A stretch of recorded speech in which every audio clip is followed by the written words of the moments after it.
23 साल की सांवली सी वो लड़की आंखों में मायूसी लिए कमरे में लगी भगवान की तस्वीर को देर तक देखती रहती। उस वैशाल्य में हर रात उसे मौत जैसी लगती। बहुत घुटन थी वहां, एकदम कालकोठरी जैसा लगता था। पान की पीक से लाल हुई कोठे की दीवारों से भी मैली हो गई थी उसकी जिंदगी। अपना जिस्म बेचने के बाद वो खुद को जिंदा लाश से ज्यादा कुछ महसूस नहीं कर रही थी। सारे रंग, सारे एहसास उसकी जिंदगी में खत्म हो गए थे। घर के हालातों और अपने पति की बीमारी के खर्च से तंग आकर उसकी अपनी मां ने ही उसे बेच दिया था।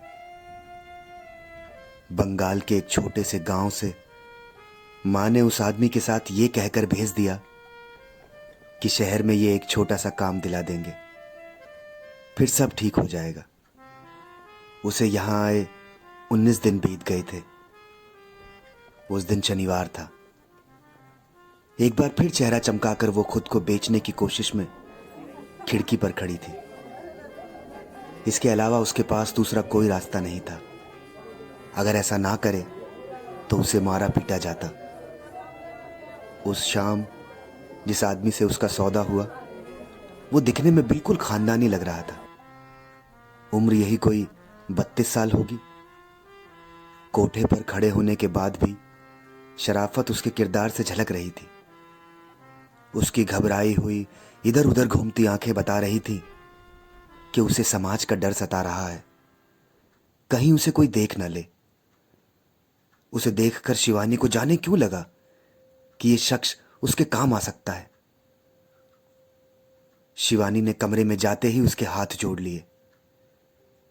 शायद अब उसे इसकी आदत हो चुकी थी कि कोई उस पर तरस खाकर उसे बचा ले। शिवानी हाथ जोड़े उसके सामने खड़ी थी। उसकी आंखों में आंसू उभर आए और छलक कर उसके गालों पर बहने लगे। देवांशु उसे एकटक देख रहा था। वो धीरे से उसकी तरफ बढ़ा और उसने शिवानी के हाथ पकड़ लिए। देवांशु ने तसल्ली देते हुए उसे बैठ जाने को कहा।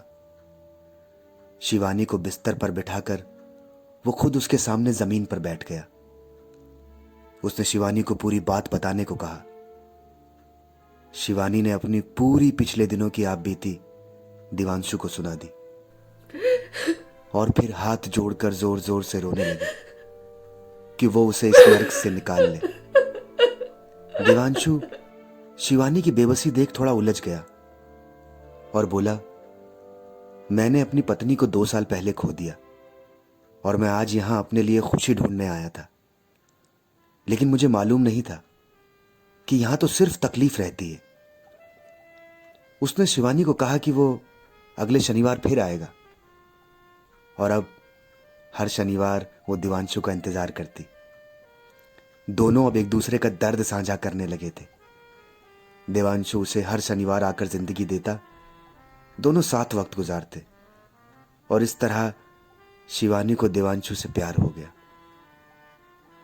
और एक दिन उसने देवांशु से अपने दिल की बात कह डाली। देवांशु कुछ पल के लिए खामोश हो गया